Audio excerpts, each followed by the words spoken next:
Yes, we're back. It's once again Friday night on the Boys in the Bus. And of course, it's just after 9 o'clock. So as I always like to say, you know what that means? It must be time for that Friday feeling. And not only that, the real football is back because another international break is coming to an end. Regardless, Scotland did actually get a couple of decent results, although it was hard to watch. Like I said to Connor through the week, Liam, I was kind of glad to get a wee break for watching Celtic, but then watching Scotland for 2 games. It was like watching Celtic this season. It was a bit ugly, but they found a way in the end. But the real deal are back, and Celtic are off, of course, to the City of Discovery on Sunday to play Dundee. And I really hope that Brendan Rodgers has discovered what the secret is behind this malaise right now in Celtic, and hopefully we come roaring back on Sunday and we finally see that spark we've been waiting on all season. But to talk about all that and to go over it all, and my usual Friday night cohort, my usual Friday night partner in crime, he is, of course, Canada's favourite Tim. He's a wise man of the bus. Liam,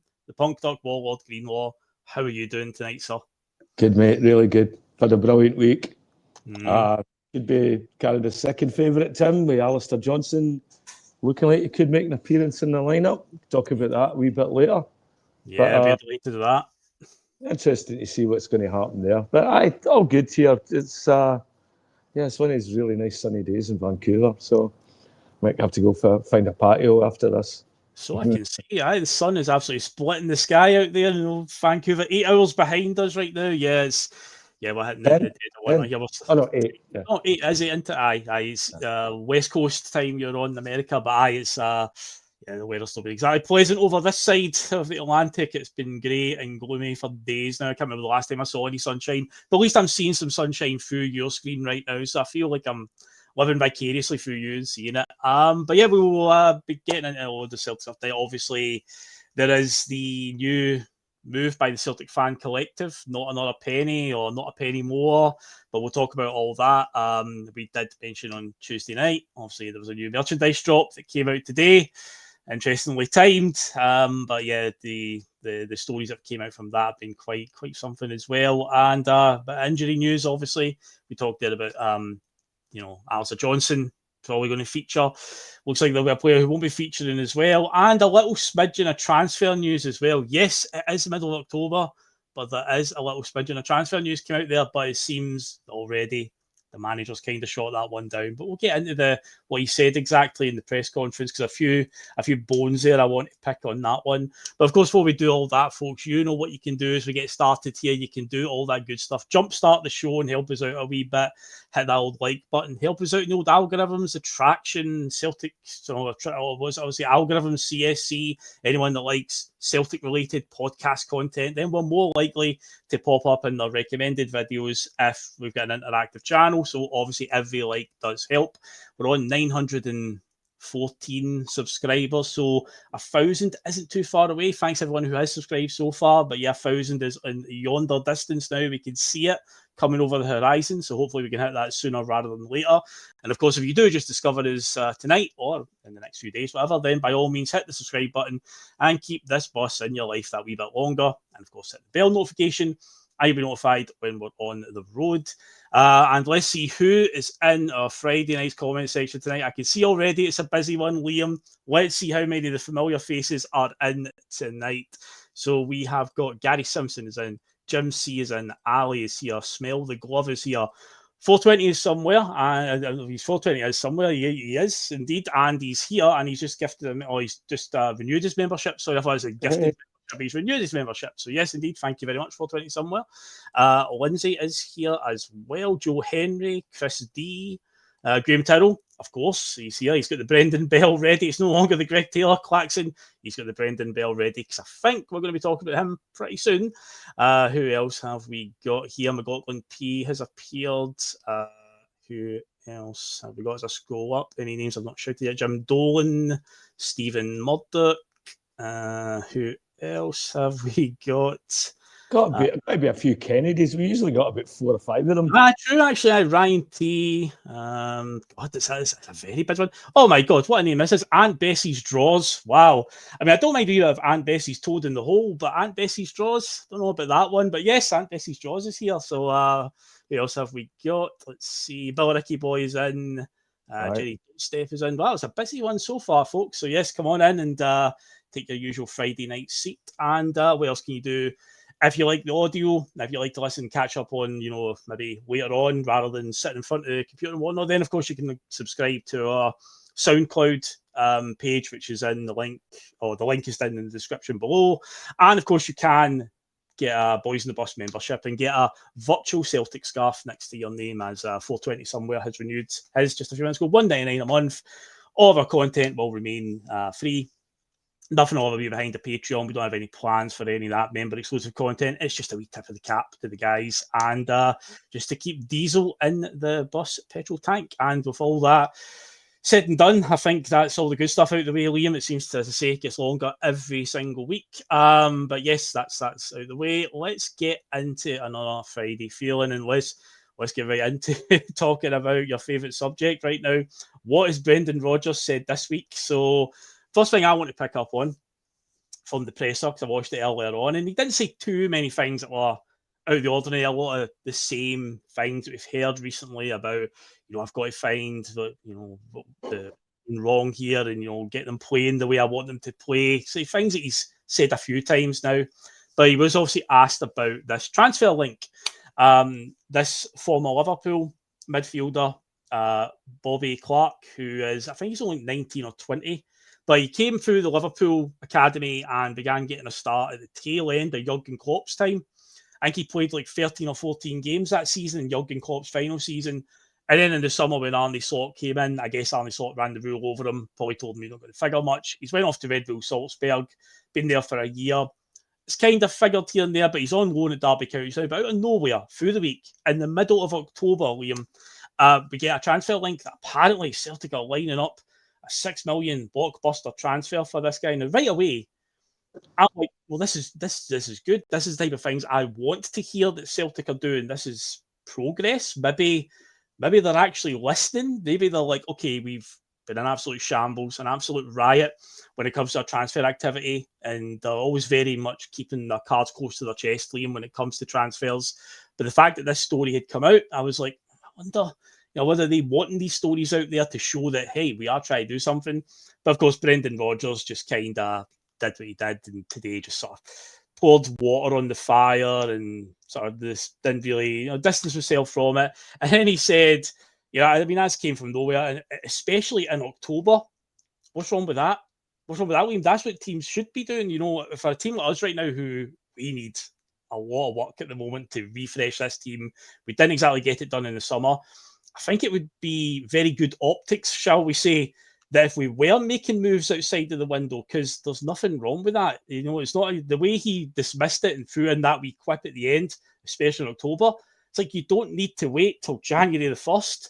So suddenly we'll get the checkbook out now. It's like, no, you can get all your, all of it online for when the transfer window opens, because in case he hasn't noticed, we actually play Rangers on the 3rd of January, and it would be smashing if on the 1st of January, couple of players were unveiled and were ready to just walk into that team. So yeah, I was quite miffed at that comment, Liam, with that, especially in October. It's like, nothing wrong with that, Brendan. Come on. This is why I think he's really unlikable. I don't get it. I don't get all this box office fawning at him. And I know I've been part of that at times. There's been blips and all that, but you get caught up in it all. But see, when you're not doing well, it's not as cute anymore. You're far more discerning now, and you're actually listening to what he's saying, because you want to hear answers now. You don't want to hear the same shuffling the words again and just saying it back in a different way. I don't know. I think he's been very cute. Just once, I'd love him to say, you know what? He's a player I knew when I was at Liverpool, and I've tracked him, and I think he's a fantastic player, and I think he could prove this, and this to the team. And it's good to hear that that's the sort of player right now we're looking at, because now's the time to identify those players. That's what you should have said, Brendan. That's what you should have come out and said. No, this playing cute and wee dumb guy again. It's like, who is it? Who? What? Oh no, first I've heard of it and all that. And it's just like, yeah, it's cute. Yeah, but the other thing, as soon as I seen it as well, I mean, that's what I'm saying he should have said. I don't know if the boy's anywhere as good as what I just said he's like. I mean, is this another player that we're chasing and we're trying to build up, and another guy falling backwards that we're trying to pull up? if it is, I think we got to look at it that way as well. Is he another John Joe Kenny, or is he somebody that's coming through that's like a Chris Sutton sort of thing, but they're few and far between. So yeah, I don't know what's going on. And then I wasn't shocked when he said it was a midfielder. I mean, the one thing we don't need, unless it's to replace McGregor, is another midfielder putting the same pegs in the same holes. Yeah, on paper, looking, if you're try summarise the Celtic squad. If you took a look at it, you would have most people who haven't been watching us this season would look at it and go, well, Celtic look really strong in the middle of the park because that's where they've got the most options. But the midfield, just every single combination he's tried this season, it just doesn't feel like there's a real spark there. So I was actually quite encouraged that he would like to him, but I say Brendan has already poured water on that fire and say the sort of dismissive comment, especially in October, and it's like, well, it's nothing. Again, get these players lined up. It'd be great. With the way that the club is under a lot of fire right now from the fans, with the way they've performed in the summer, it would be so smart for them to actually start announcing these things in advance. I say players can, agree deals outside of transfer windows. Clubs can always be talking to agents and always talking to players. But yeah, he just basically poured water on that one. So the likelihood of that happening is, I'd say, it's quite slim at the moment. Although Joe Henry says because it's Red Bull Salzburg that the boy plays, is this the beginning of Red Bull Celtic? Oh, God almighty. Oh, Jesus. There's a thought. But no, I think the boy, I remember him coming through at Liverpool at sort of tail end of Klopp's final season. That season, they were on course for winning a quadruple, Liverpool, and I think they won the League Cup that season was all they ended up with. Right after Klopp announced he was leaving, the team sort of spiraled. But that boy Clark was in the team at the sort of tail end of it, and he played a few times. But I obviously Arne Slot just didn't, see him fitting into his plans, and he went off to Salzburg. But it was 10 million that RB Salzburg paid for him. And so obviously with that price tag and we're being linked to him, it's like, oh, this might be an interesting one, but they're talking 6 million. But again, it looks like, as the saying often goes, Liam, if it's too good to be true, it often is too good to be true. So yeah, it looks to me like that was going nowhere, but it was quite interesting that was mentioned. But one thing that did come up in the press conference as well that we need to home in on, say me and Connor, we had a wee talk about it on Tuesday night. We were waiting for what Brendan told us, but yeah, Daizen Maeda has come back from international duty with an injury, although it seems the injury actually came before that.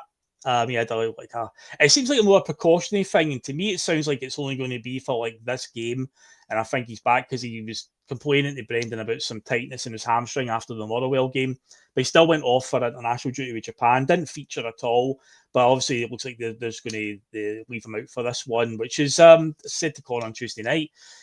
It's a good thing is regardless of how many fans can point to Maeda this season and say, oh, he's been awful anyway this season, so what big loss is it? As I say, the alternatives right now in the winger positions haven't exactly been fantastic. So to me, if Maeda was out for any prolonged period, and thankfully it looks like it might just be one game, but it's a bit of good news, I suppose, that at least it's no him coming back and them telling us, oh, he's out for a month. Because it would just be typical, wouldn't it, Liam, that Alistair Johnson comes back from like a 9-week layoff or something like that, only for Daizen Maeda to be out for a prolonged period of time. But it looks like it's just a precautionary thing, it seems. We'll see what happens with that. I like Daizen. I mean, so that leaves us another hole in the same wing.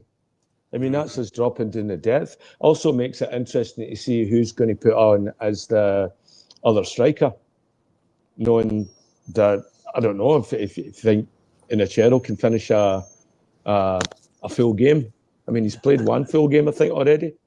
Yeah, he's I think he's still in that sort of like Kieran Tierney bracket, or he's still trying to get his fitness back up, because again, he didn't play a particular high amount of football. He went on loan to Middlesbrough in the second half of last season. He featured that much, so you can see. But I think when Iheanacho does, he does get that sharp. So you can see that he's definitely got something there. I mean, Terry describes it really well whenever he's doing post matches recently. Like 1 second he does look like an absolute wild free transfer punt that we've just taken a gamble on, and then other times you go, well, actually he has got a bit of quality there. Like against Motherwell, there was a few moments where he was taking 4 or 5 touches to steady himself and try and get his shot away. But you look at the goal he scored against Red Star Belgrade, and it was like into his feet, one touch to steady himself, second touch pings it right in the top corner. So it's like he's still trying to just, once he gets up to that kind of level consistently, then I think he's good. But yeah, right now with him, who is the other striker options? Because Maeda was the sort of sub option at the moment. Was if Ian actually does go off, Maeda was tending to go into the middle. I'd say realistically, going by the way Brendan's behaved and some of the things that he's said, it's probably going to be Johnny Kenny's going to be the alternative off the bench, because I don't see it being Shin Yamada with the way that boy's been, the way he's been painted by the manager. I mean, I'd like to see Yamada on just for something entertaining, for God's sake, in the games. You know, they've been hard to watch, and really, yeah, you know, that time in the morning, you're falling asleep watching it. You know, just could have stayed in bed. It's yeah, I'd like to see Yamada. I don't know, I'm at this point where I want to get proven for myself. You know, I want to see the player. I don't trust Rodgers' judgment in players anymore. I know you can say, you don't trust Brendan at all. You're right. Well, what's he done in the last year? Oh, no, I agree. I think there's a lot of these questions need to be asked at the moment with the way things are going.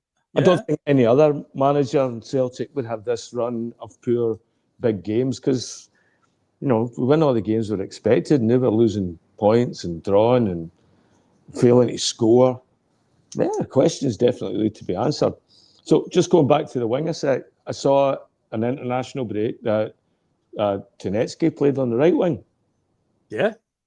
Does Rodgers food for thought? Yeah, food for thought. Rodgers know that? Yeah, apparently not. No. It's yeah, that's an interesting one, isn't it? Yeah, I remember years ago we had what was the Israeli boy we had? El Hadid or right, El Hamid, was he the right back? Yeah. El Hamid, yeah. You know, and I remember we were screaming for a left back at that time. We were just getting nothing. We had nobody, and I think I can't remember who the manager. It might have been Rodgers, and be Lenny. If it was El Hamid, it would be Lenny. He signed him. Aye. Scotland played Israel. Who pops up as left back? It's El Hamid, and he was absolutely brilliant. I thought he was man of the match, and I'm thinking, see if that was a guy playing, just watching the game, and you're thinking that's the guy you'd want to sign for Celtic. You know, when he played, never seen him out in that wing again. No, for Celtic, nothing. You know, and then he disappeared really quickly, right? But yeah, just getting away. So who knows? Maybe Tynecastle could play in the wing, and this is what bothers me about Rodgers. Sometimes he's just this stubbornness. It's like you'd rather go without a winger, you know. Yeah. And I think that's it. We're all seeing that Callum either needs a rest, he needs to move to a different position, or something, because it's not working. And, you know, that's the part that's the stubbornness that's bothering me about Rodgers. And then there's the whole Paulo Bernardo situation. Again, what are you seeing in training that I'm no? There was a thing this week, I don't know, it's like an Andy Halliday or something, but it was said somebody told him the best trainer at Celtic is Paulo Bernardo, that he's the best in training. Right. You know, and you hear that about players all the time and stuff, and you wonder, well, they don't get a game. But then you're told, well, you're just a spectator, you're just a fan. You don't see them in training. It's a bit a patronising accolade, isn't it? It's like, you're really good in training, doesn't really get a sniff in the actual real stuff, you know? I was brilliant at training. Honestly, real game, I couldn't do half of that stuff. You know, it's a different type of pressure, and you know, and sometimes sorts of aggro around about you don't fancy, you know. Well, Patrick McGlothan was saying apparently they used to say that about Mikey Johnson as well. He was the best in training, but the element of training is very different from an actual real game scenario. So I say it's an interesting. Well, how do they judge it? Are they the fittest? Did they do the most running?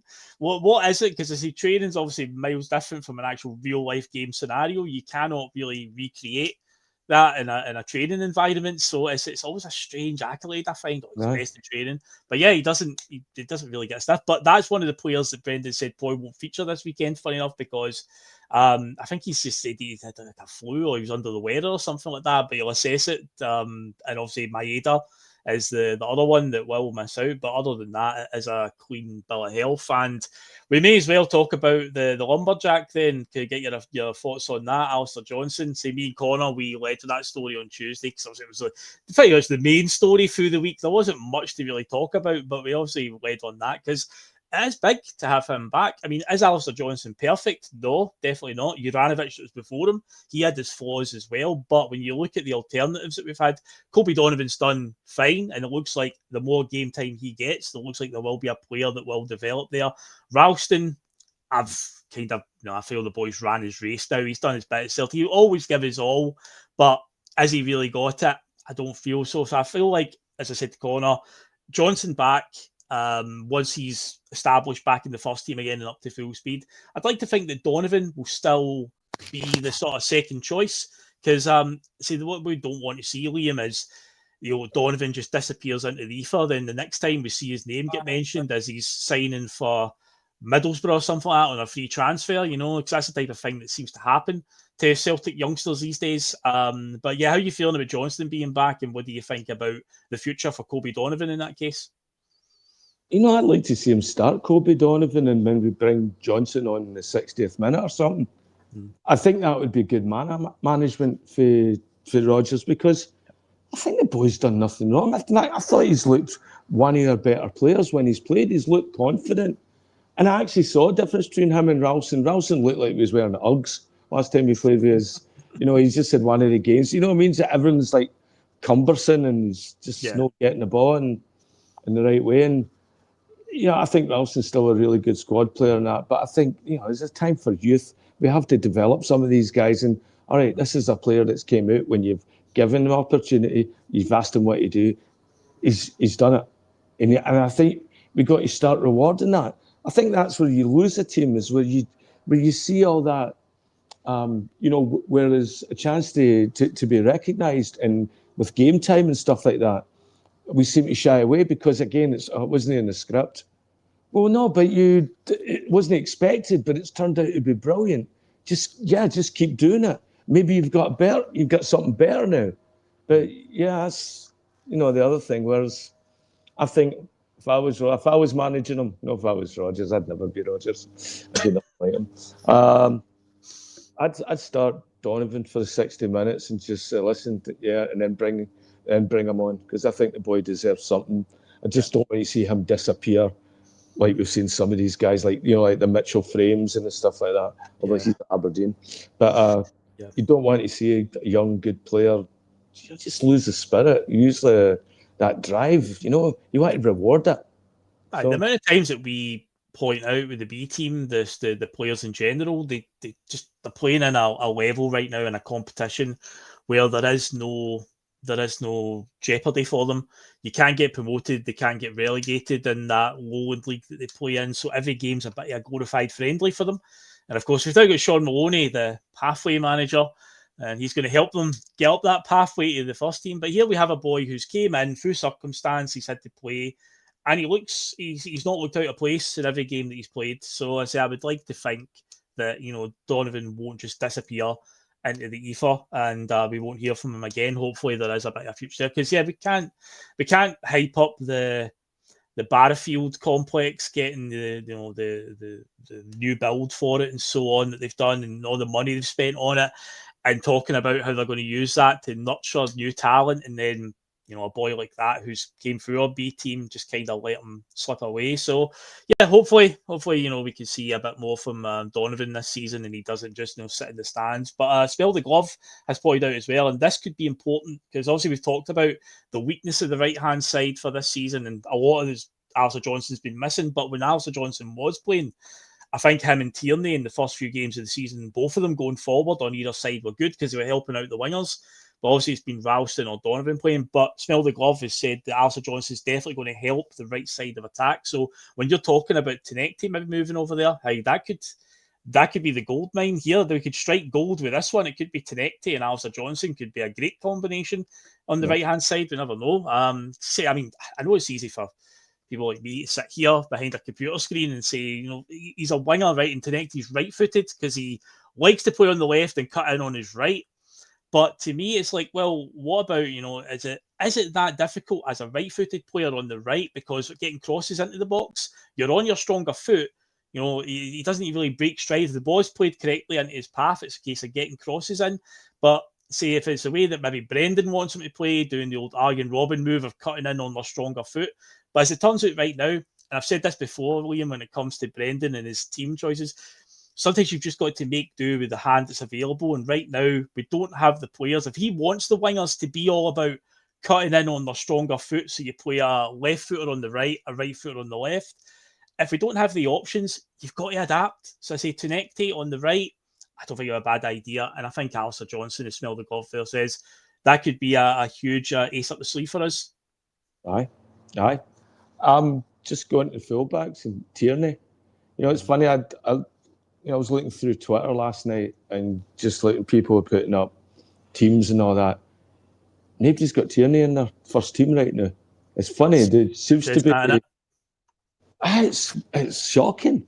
If you'd have asked us at the beginning of the season, if we, you'd think Tierney would be the first name in your team sheet, and there's a lot of guys putting Sarachi in front of him. Mm-hmm. Sarachi, right? Yeah. I don't know. He's not. That's a guy. Supposedly he plays multiple positions. Like he played left back, right back, and then plays midfield as well. Maybe there's a solution to our midfield. Drop Hatate. Maybe. Well, just skeleton midfield, I guess.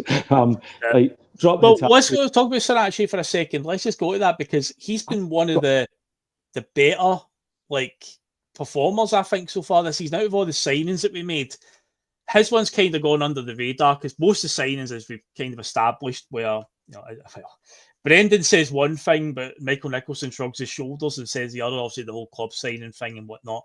So Sarachi came in, and obviously there was no option to buy, and typically he's actually looked all right. So now it's like, well, that's frustrating. But I was actually talking to somebody in my work today about this. We're having a blather about Sarachi, and a theory I've got on this. And again, it's just a theory. I'm not going off any sort of, I've heard some insider knowledge.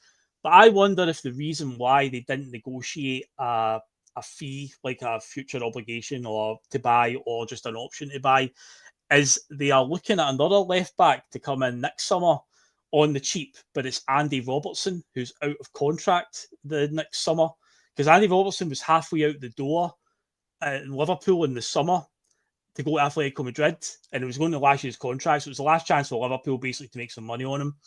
And the Diego Jota incident happened with his passing, and everything got kind of put on hold at Liverpool for very obvious reasons. So obviously he's still at Liverpool, but he's in the last year's contract, and he is nowhere near the first team choice anymore. It's Kerkez that plays at left back nowadays. And I wonder, and I cannot imagine Andy Robertson retiring because he's going to be about 32 next summer. Mm-hmm. I can't see him not retiring without playing for Celtic at some point in his career properly. I know he's a youth player here, but I mean properly playing for Celtic. So to me, it's like next summer's now or never. And I wonder if Celtic have had an eye on that situation and are like, maybe they put feelers out to Robertson already. Am I giving them too much credit? But I wonder if that's it, when they thought, we'll just bring Sarachi as cover for this year. But of course, he's actually turned out to be pretty good. So now there's a bit of a conundrum there, Liam, where it's like, do you get back round the negotiating table with Boca Juniors? But I genuinely feel like, I said this, me and David Lowe talked about this about months ago. In fact, it was probably like last season. Talk about Andy Robertson saying, I wonder if in the summer of 2026 will Andy Robertson be on Celtic's radar? And that would just be mental for us to end up with Kieran Tierney and Andy Robertson. For all the years where we moaned about how Scotland have produced two generational talents and they're both left backs, and somehow Celtic could end up with both of them as well. That's just a theory that I'm throwing out. But again, it's not any insider knowledge. I'm just throwing it out there as a bit of, what if this happens? What if this is something that they're planning down the line? But interesting to think about. Timing's everything, isn't it? I mean, everything's in timing, windows, all that sort of stuff. Same with the ages of players. I don't know. Do we want to be that club now where people come for their swan song and a testimonial? It's starting to look a wee bit like that if you get more than Tierney. And it might be the boys' dream and to come and play with Celtic, but I thought I only seen the highlights of the Scotland game, but he was atrocious at that last goal for Belarus.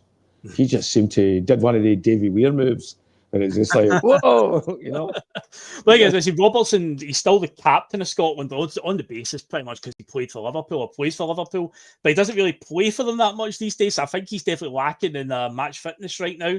But because of the way Scotland does, like you've got to play Robertson. You're the captain. They had to get him in there. But yeah, he probably, if this did happen, Liam would probably be in the same situation. We need him up to speed with his fitness because he's not played much. Well, so far I'm preferring the captain of Uruguay that's playing in that position right now. But I still want to see Tierney in there as well. And so I'd like to see is Rogers find another position for Sriracha. Get all your best players on the park. That's what I like to see. Find a way to play all your best players so you don't have one or two good guys sitting on the bench and all that and just getting frustrated. It's like change your shape or something. But the thing is, do you think we'll see big changes this weekend, Phil? More the same shape. I was going to say on the change, changing the shape of the team. Was it the Braga game where the second half we came out and played three at the back, and Sriracha was pretty much playing as a wide midfielder because he was so far forward.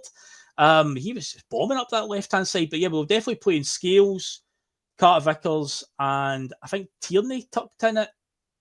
Did he play it centre back? It was Carter Vickers, Tierney, and Scales because that's right. Donovan went off at half time. He took off Donovan at half time, right back, and put on Sriracha. And of course, again, going back to what we'd heard of Sriracha has played right back. So that's what I thought was going to happen. But as soon as it came out for the second half and lined up, Sriracha stayed on the left-hand side, and he was always attacking down there. We were pretty much playing three at the back. Sriracha is showing that he seems to be a jack of all trades and a very decent attacking option because he was on a night where we were pretty rubbish in the end and losing 2-0. He actually looked quite lively, and in the second half, he was responsible for a lot of things we did going forward. But he's definitely one that's impressed me so far. But again, it would just be typical that we haven't agreed any sort of option to buy or obligation to buy, and that's the one that's actually looking no bad at the moment. Typical. All right, so I mean that's basically the back line. What about Schmeichel? Sinisalo, did he play for Finland through the week? I know he got some minutes with him, I think he did. I think I heard that on a pod earlier today they were doing a recap of all the players that were away in national duty, what they did. I'm sure Sinisalo did get some game time, yeah. Well, that'll be interesting to see because, we were thinking, you and I were talking earlier this season, it was like, well, maybe we're waiting until after one of the breaks to maybe bring in Sinisalo and give Schmeichel a rest. What I hope we're not doing is I hope we're not priming Schmeichel for a World Cup. You know what I mean? Like we were trying to get added, like the Aaron Moy project. Yep. I really hope that's not the case. And, you got to look after Celtic first. Sorry, it's not even our international player. But yeah, that's the case. If Sinisalo played, there is there. Sonogov says he played the first game for Finland and there are 2 games there, so he did get a game. But here's a question with Sinisalo. That Rangers semi-final is coming up, and so far Sinisalo's played the 2 League Cup games. And a lot of the theory going into this was this season he's going to be firmly the cup goalkeeper, regardless of who we draw. If we get Rangers at any point, if we get a trip to Tynecastle or Pittodrie along the way in any of the cups, Sinisalo, does he stick with him? This is an interesting conundrum, isn't it? Because that game is only, 2 and a bit weeks away now. And I would like to think that, Sinisalo, the lack of game time he does get, and I know goalkeepers are different to outfield players because they're not running around a lot, but I still feel that you need that sharpness there. And I wouldn't think it'd be a bad idea to give Sinisalo some sort of game before the Rangers game if he's going to stick with him. But I think if he changes it to Schmeichel for the Rangers game, I think that's a pretty lousy move. I think he should just stick with Sinisalo through the entire cup competitions because he isn't going to get much other game time otherwise, and he's shown he's not a bad keeper at all. No, he's a very good keeper, and if he's playing international and World Cup qualifying matches, obviously they're not throwing him in there just for a jolly, see how he works out. They're obviously wanting a win out of it. I don't know how he got. I don't even know if Finland is, challenging for a World Cup spot. But if he is, you imagine he'd be knocking. If he's in the sniff of getting 90 minutes for Finland, you imagine he's going to be chapping Rogers' door to go and get more minutes as well. Because again, if you're going to if you're going to try and prime Schmeichel for a World Cup, that's part of your agreement. And I think Tynecastle should have a chance as well too to show what he has. And right now, I think he's probably the better goalkeeper reaction-wise. I mean, I've not seen him day in, day out, but anytime he's shown up, when has Tynecastle ever let us down? I don't think he has. I think any of the goals he's conceded in the games he's played, you can never go, oh, the keeper had a howler there. I mean, the two games that he's played this season in the League Cup, there was 2 moments in both games that he pulled out wonder saves. The Falkirk game at home, I think we were still 1-0 up at that point, and Calvin Miller, who used to play for us, went on a mazy run down the right-hand side and cut in on his left. And he's hit this so sweetly to the point where me and my mate who sit sort of behind the goal, we're just like, that's in. Like, two's turned to each other, like, oh, what a goal that is, because it was a great strike. But he gets up and tips it away with his fingers round to the post for a corner. And then against Thistle, where we're 3-0 up, I think, at the time and cruising. But it's that whole, you've had a quiet game as a Celtic goalkeeper, but you've got to be ready for that one moment that comes. And there was a boy with a glancing header for Thistle. And again, another great save, just great reactions. And it's like, yeah, this guy, even with a lack of game time, he's still pulling out some blinding saves. And to say any of the goals he has conceded in the times that he's got a game for us, I can't sit here and say, oh, he's at fault for that one. That was a howler by him. So I'd say again, he's done his bit. Aye. I'd like to see him get a shot in that. And come on, Rodgers, make it happen. The thing is, well, if it's a case of like next season, he'll just transition into being the number 1 keeper because Schmeichel will be away. Brendan Rodgers is also likely to be away, and another manager, hopefully not Sean Maloney, but whoever takes over, if that's the case, maybe comes in and goes, Tynecastle's over me, I want my own guy in, and then Tynecastle's back to square one again. Then he probably looks for a move at that point, and then Ross Doohan becomes our number 2 keeper in the event, or main keeper gets injured, and yeah, to me, I think we're in danger of letting a real good one slip away there if he's not managed correctly. So when that cup game comes around in a couple of weeks, I would be sticking by Tynecastle, but say that's still a couple of weeks away.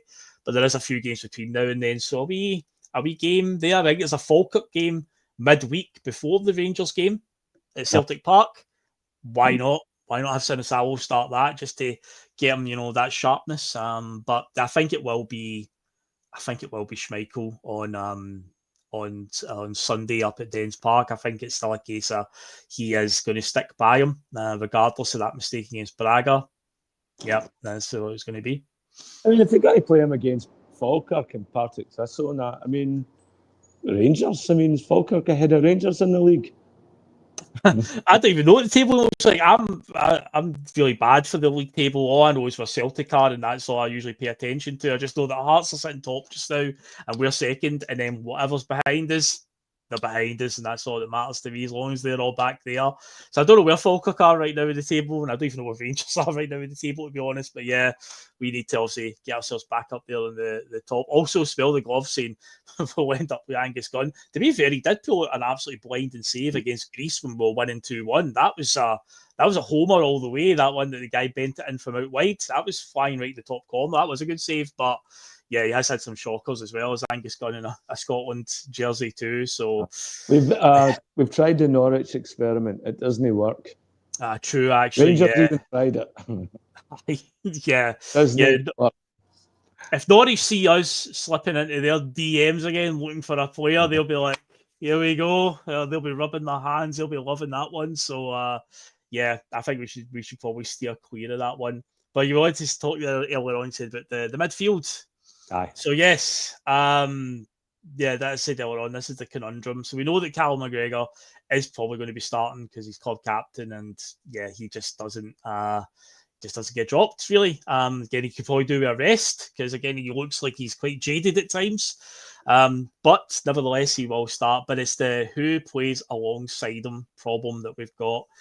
Does Engels come back in? Nygren, does he keep a run the team? Hatate, Nygren, and McGregor, I think, has been the most commonly used midfield three, but at times, man, Nygren is a weird one because his numbers are good. Like, again, using stats to prove anything in football, Liam, Nygren's stats are excellent, and I believe, as it stands right now, he is our top goal scorer in all competitions. But then you watch him in a game and using the eye test, and there's moments where he does have some good moments, but then balances it out with some bad as well.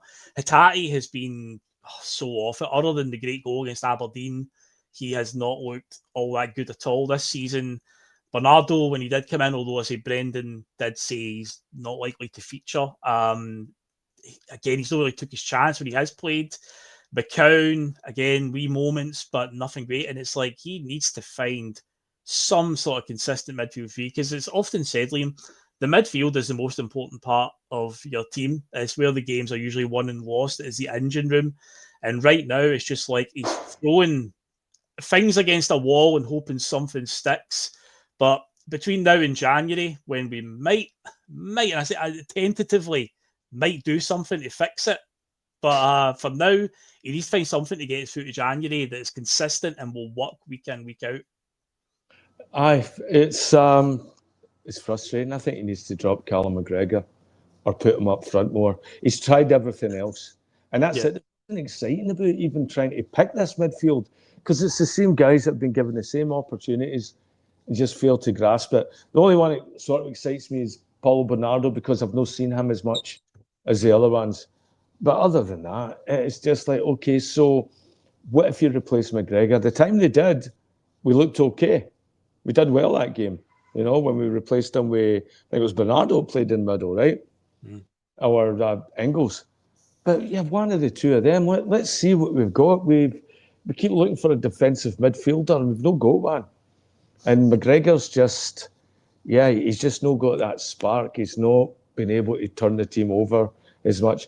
I saw through the international break, somebody wrote a column, is McGregor too good for the team? Something like that. The team not up to the same. I think it was Chris. That was a Chris Sutton, the podcast that he was on, the Daily Record one, where he was asked about that, and he said his opinion is, no, the rest of the players around him are the problem. They're not up to his level. He's that far ahead of them that they're not making all the right runs. And I was like, I don't know, man. I mean, he's passed it back the way a lot. Is Carter Vickers meant to make a run, like, what's the deal here? So I don't know if I buy into that one from Chris Sutton. I usually agree with a lot of things Sutton says, but I was like, I don't know about that. I think McGregor's just, it's the years of all the games he's played, probably just catching up to him a bit. It happens to every player. It will catch up with you eventually. And I think he's playing it so safe in games nowadays. It's all about the most conservative style of play possible. Just keep the ball, pass it sideways, pass it back the way. Yes, I get the whole fact that if the other team doesn't have the ball, they can't score against us. But we're not doing enough with the ball when we've got it. It's not good just sideways passing and back the way and just keeping it for the sake of keeping it.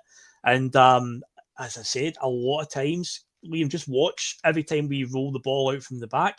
Callum McGregor needs to get a touch in every single move that we do. It's almost like we purposely look for Callum McGregor in some way to dictate the move, rather than some players maybe take their own initiative or whatnot. So to me, I agree with you. I think he should just be dropped just for just give him a rest, because he is playing probably way too much. And I don't think, I say it tentatively, against Dundee, realistically, we shouldn't have too many problems. We should be able to go to Dens Park without Callum McGregor having to start and get through it unscathed. But see, right now, the midfield, the balance just isn't quite right at the moment. Something's just got to give there.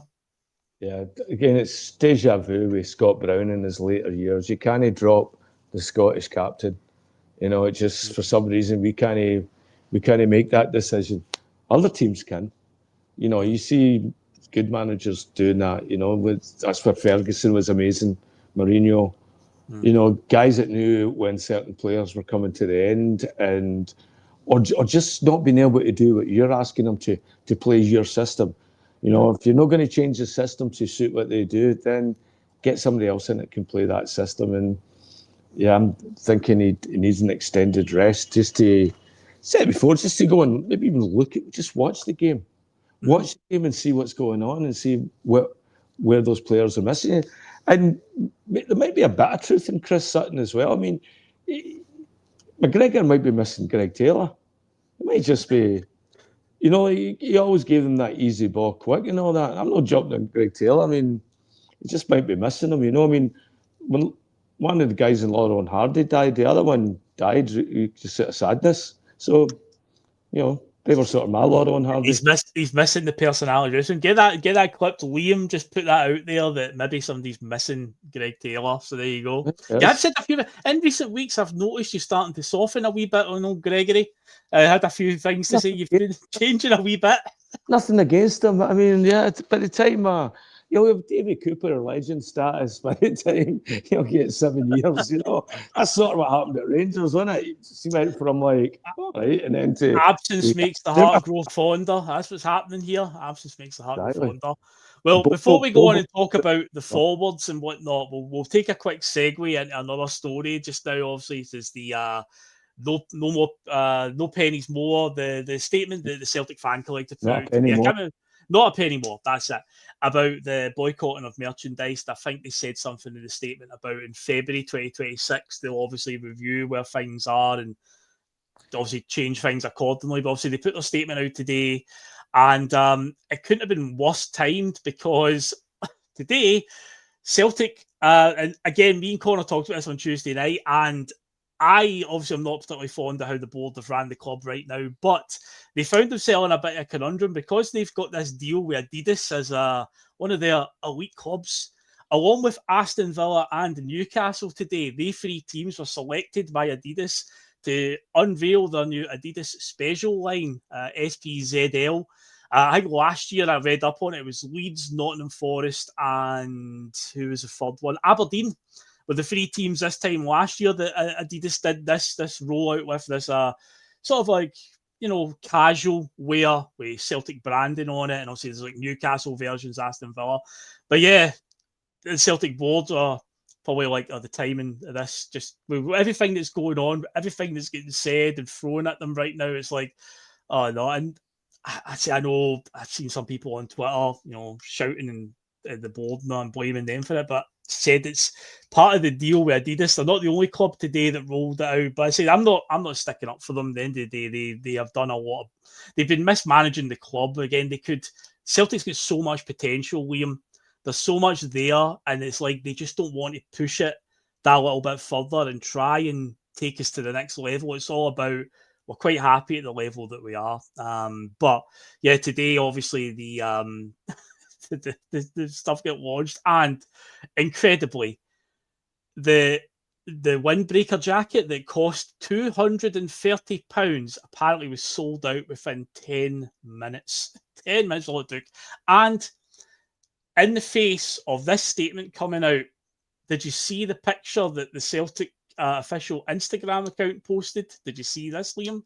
Is that the one with John Collins and Kieran Tierney? No, that was earlier in the week. That was in the early week to promote it. So today, after this statement has come out from the Celtic fan collective about boycotting merchandise and Celtic put out a fight. Wait till you see this. I've actually got it saved. So they posted this on their Instagram reels, and it's all the fans that were lined up at the superstore to buy the new gear, and it was almost like they were just laughing in the face of the statement.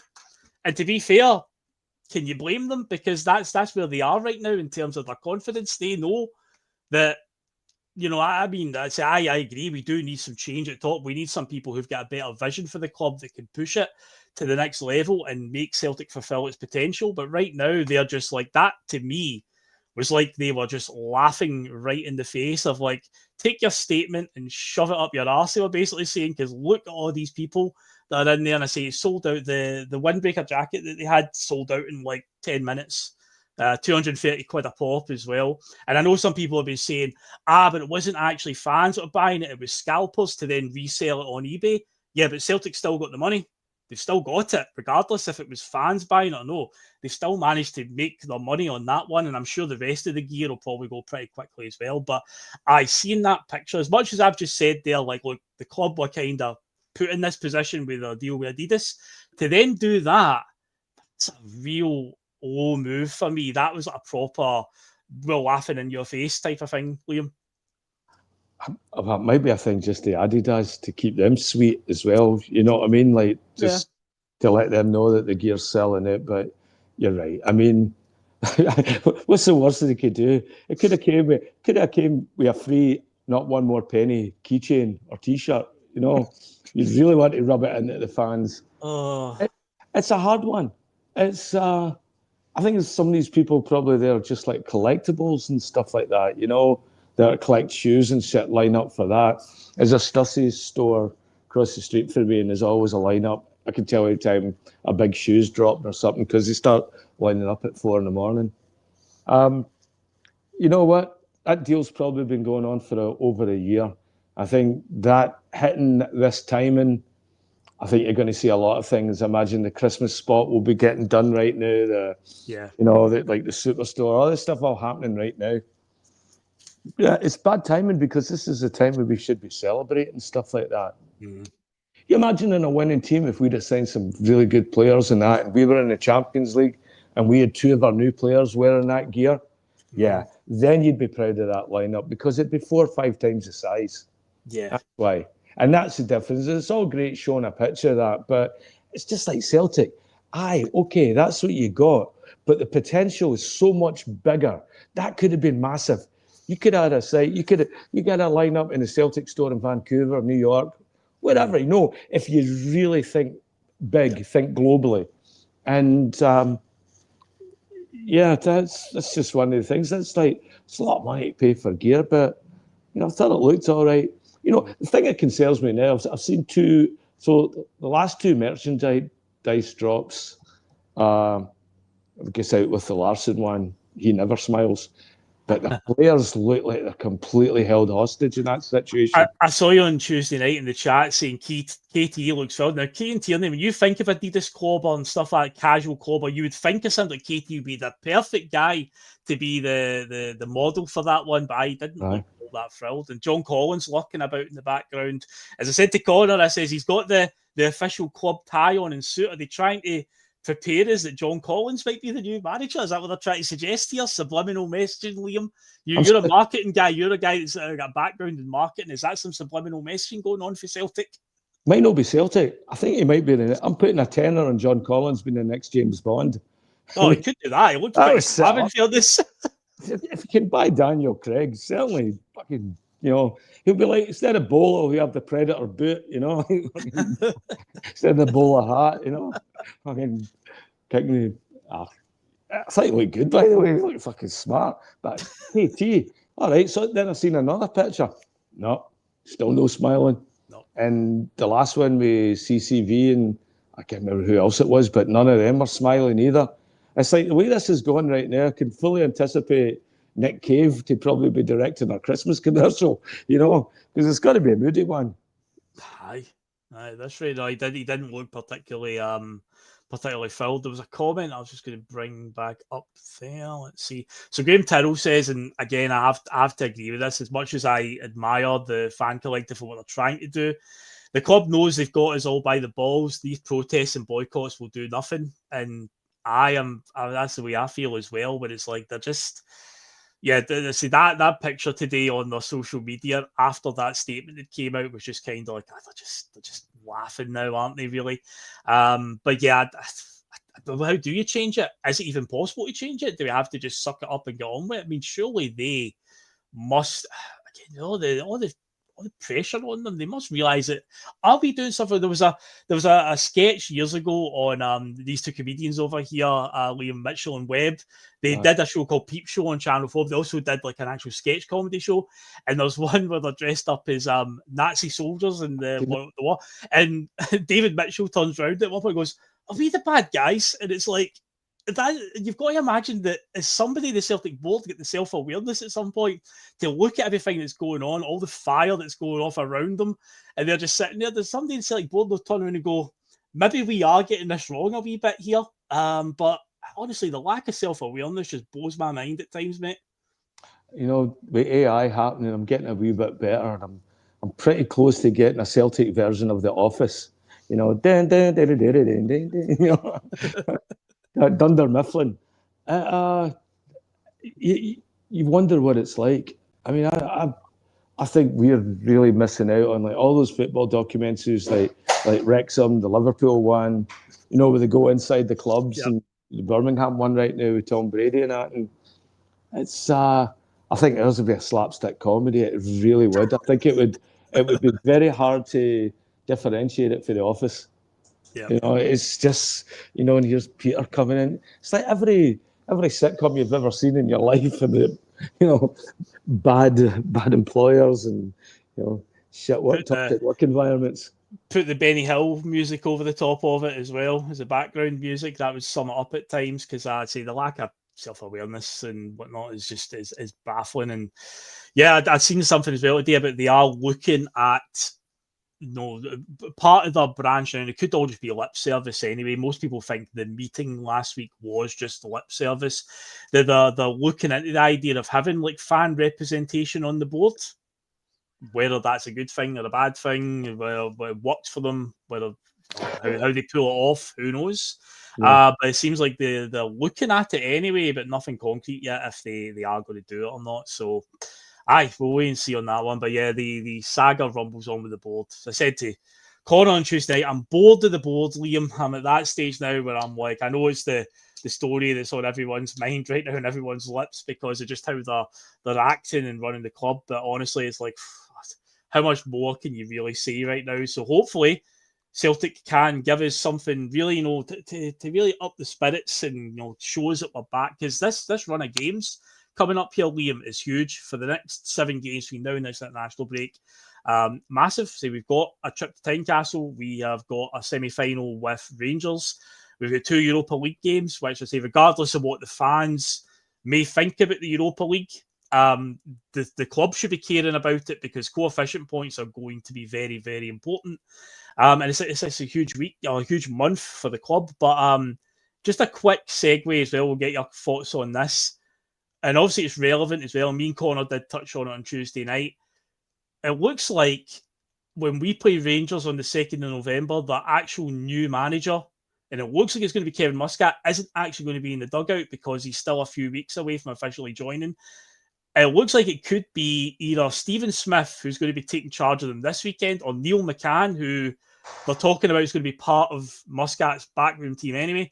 So, Liam, as you said all throughout 2025 in your question at Brendan Rodgers, and I said it on Tuesday with the corner, if Brendan Rodgers cannot get a Celtic team together to beat a Neil McCann or potentially Stevie Smith-led Rangers team in that semi-final, then serious questions have to be asked. It's like you couldn't ask for a better scenario. You want to talk about getting back to winning ways in big games.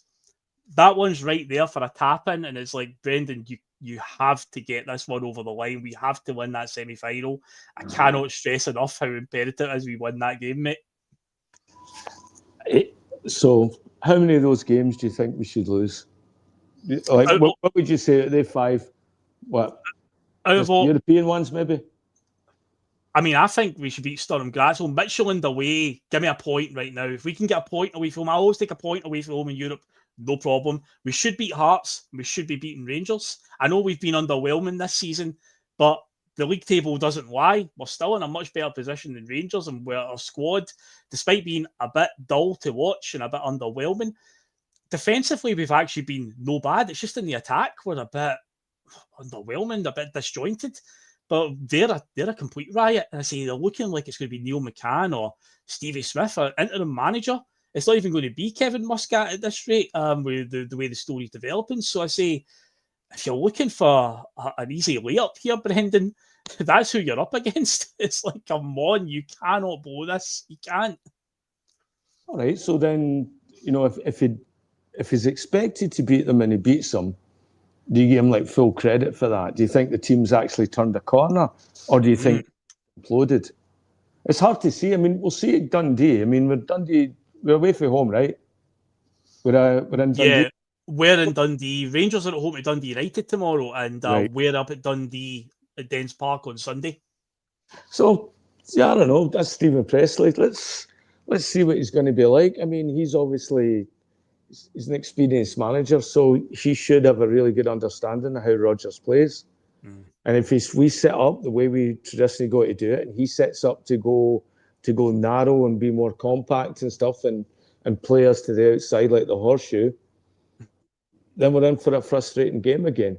Because I don't know, Rodgers doesn't seem to have the players right now that know how to break through that with what he talks about is quality, and intensity, and tenacity. Those words came up a few times in his press conference again. They say a lot of the same things that he said a lot this season, and it's like, how many times are you going to keep saying it? It's like, you've got to find the answers pretty soon, Brendan. I get that, yes, he may be winding down, and this may be his last season. He might be a bit jaded with what's happened to the transfer window, but again, you have said that you think he's playing both sides. You think he's mates for them anyway. Either way, his motivation should be, if this is my last season, I want to go out with a bang. The 2 seasons he's been back here, he hasn't won a treble. And I'm not saying that's the be all and end all, but in his first spell, that was like the benchmark. And I'd imagine a manager like Brendan, what better way to go out than to say, right, let's get our act together here, and let's finish this season in the best way possible by winning the lot. I mean, that's a great motivation. Obviously, the league title is the most important one. That's the one that we need to get more than anything. But obviously, if we can get the other cups with it. So to me, Brendan should be so fired up. But again, it's his energy on the sideline, Liam. He just seems really sort of placid and just not that into it compared to, like, you look at his first term in charge, and he was a lot more animated on the sideline. And it's just like, what do you need, Brendan, as a motivation here? Say, go out on a high. Yeah, it might be you might be winding down and finishing up at the end of the season, but what a feeling it would be to, right after the way he left in 2019, and a lot of fans were not happy to see him come back. Imagine he's able to finish the season with a treble. It's like, it's still very much on the table if you can just get the balance right in the team. Yeah, I used to run my ad agency. It was like, see when somebody was quitting and that, or gave their notice, I'd like, I like short goodbyes. I didn't want a long, I'm giving you 4 weeks, 5 weeks notice. And I'm like, I don't need that. It's like, I don't want you in here for 4 or 5 weeks if you're, telling everybody what a brilliant job you're going to, or how you kind of stand this place, or, I mean, we've all done that. We've probably all done it ourselves as well. I mean, I know what it's like when I've given a notice and stuff as well. You don't have that full commitment. You're excited about what lays ahead is something in your future. With Brendan, I don't get it. I don't like the fact that like the 3 years is on his terms. He's not won a meaningful game in a year, and yet we're like, he can just, we're thinking, he should just come in and sign a new contract. He's not earned it. Just like that, complacency. That's the other one he needs to start using more, because I think he's very complacent with his lot in Celtic. Yeah. He shows up, he gets the accolades when we win, and when we don't win, well, the board aren't signing the players I want. Well, did you identify the players? No, but the doctor of football, I sign off on him, or he signs off on him. But now supposedly that's not happening. Yeah. And so, well, okay, then if they're giving you players you don't want, why are you not coming out and say something? Why are you not going at them? And then anytime he's pressed, no, he's pals with Mike Nicholson and Chris Mackay and they're all doing fantastic jobs.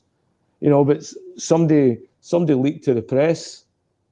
By the way, I think I might. You think it was Neil Lennon?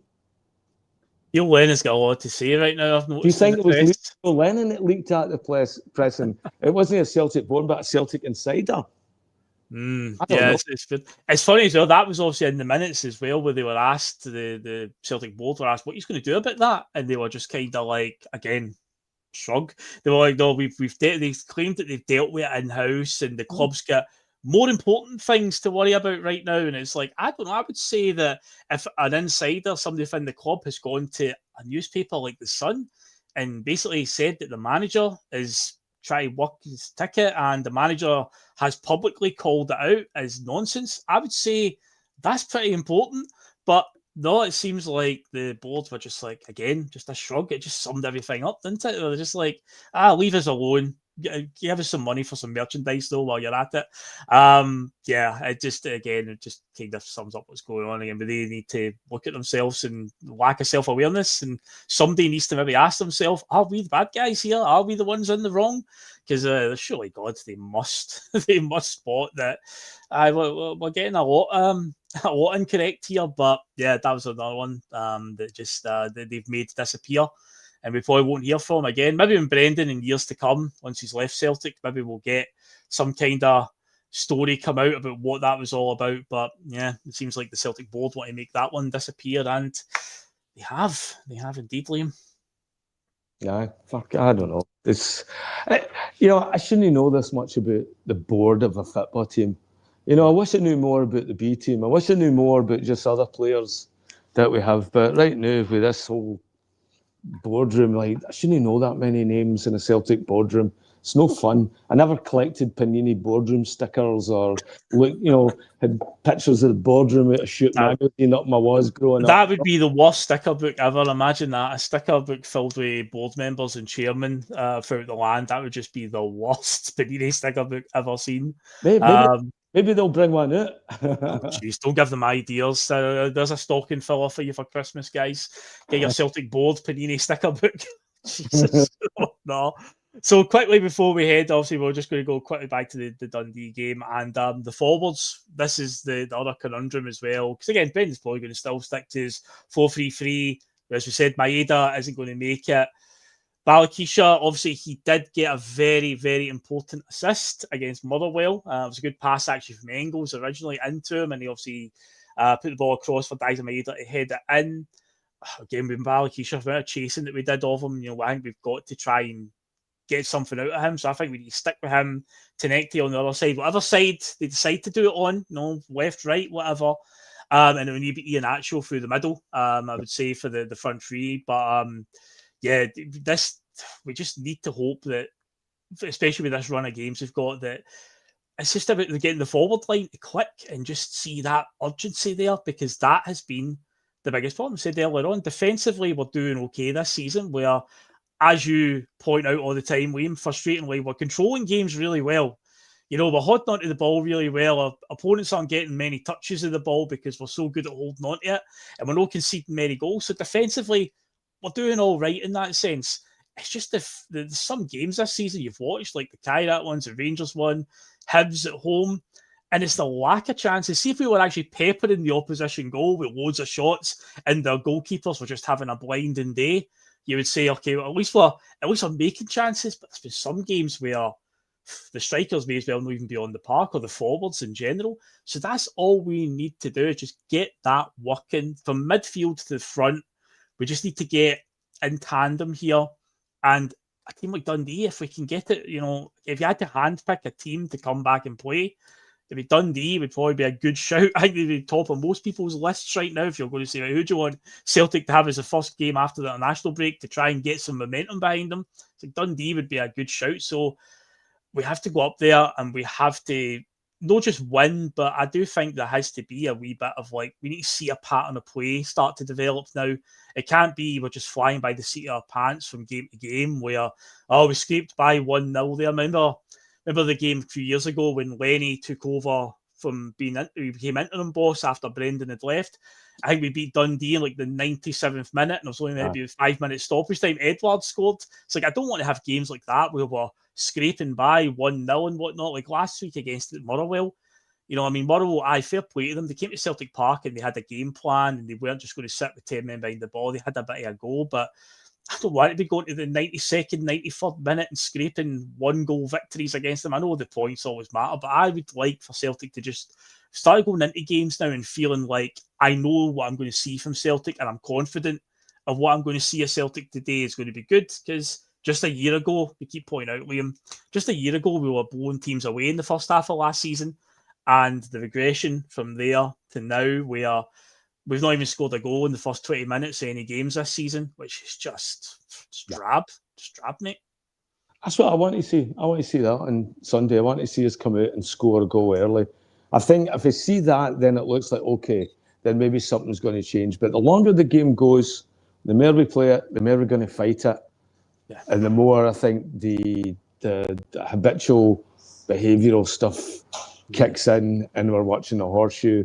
And again, we're looking for an either collapse of the goalkeeper like we saw in Motherwell, or, with playing for the back there, or we're counting on a mistake or a penalty, what we've been fortunate to get in a game as well. So, yeah, you'll know in the first 5-10 minutes if we're coming out to win it or we're coming out to control it.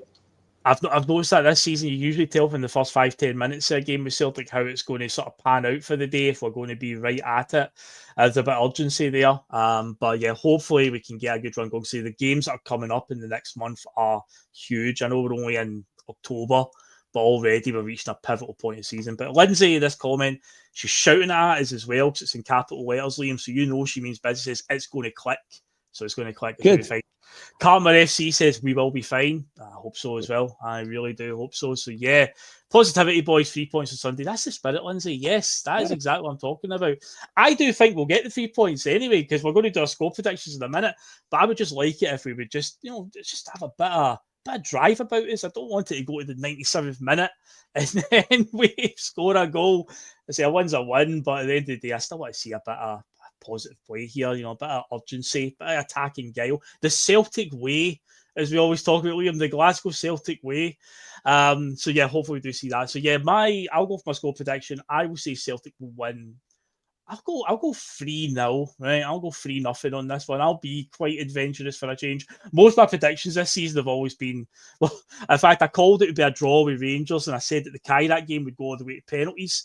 And unfortunately, I was right on both of them. But yeah, usually I always take the mentality of as long as they get the win. But no, I think we'll get a quite comfortable win in the end. I think we'll get it done. And yeah, kickstart this big month for us. Liam, how do you think it's going to go? I was going to say the same, Phil. 3. 3 goals, 3 different scorers, 3 stripes. Just keeping it up with the merchandising model with Adidas. So yeah, yep. Adidas 3 goals. And you know what else is free? Free trophies. Treble. Still on the table. Still there on the table. So just reach out and grab it. So all you got to do is just get some, get your style of play together, and it's there for the taking. So yeah, hopefully we can get that done. But yeah, we shall. That's an hour and 12 minutes, so we'll head off now, Liam. But it's been another Friday feeling. So everybody on the way out, make sure that you hit the old like button, help us out again with the traction. Hit subscribe if you haven't done so yet. We're on the road to 1,000 because I see that's 913, 914 we're at. So we're motoring along nicely. We will be back on Sunday for the post-match show. Terry will be in the hosting seat. Whoever joins him, we'll see. I've always said it's up to availability, even though some viewers have obviously said, "Oh, Phil, you should be on." And I'm like, but if it's a home game, but this is an away game, so I might jump on. We'll wait and see. We'll wait and see what availability is. At the end of the day, there's 8 of us in this team, and again, if whoever's available can jump on with Terry. But Terry will be. He is always going to be the constant because he is Mr. Post-Match. He is the face and voice of our post-match shows. So Terry will be along for that. And yeah, well, that's said and done. We'll head off. So yeah, enjoy the rest of your day, whatever you're doing, because obviously Liam's still got the full day ahead of him and that beautiful Vancouver sunshine. What did you say earlier on? You're away to find a balcony after this? Patio sells beer. Yeah, and just sit and chill in the old the sunshine, yeah. And enjoy your Saturday, folks, as well. Sunday, 12 o'clock kickoff at Dens Park. And yeah, we need a resounding victory. Kickstart a big month ahead for us. So I will catch you on the next one, folks. Remember, hit and do all the good stuff, hit the like button, all that stuff on the way out. And yeah, we shall see you on the next one, guys. Cheers for watching, and we shall catch you later. Ciao.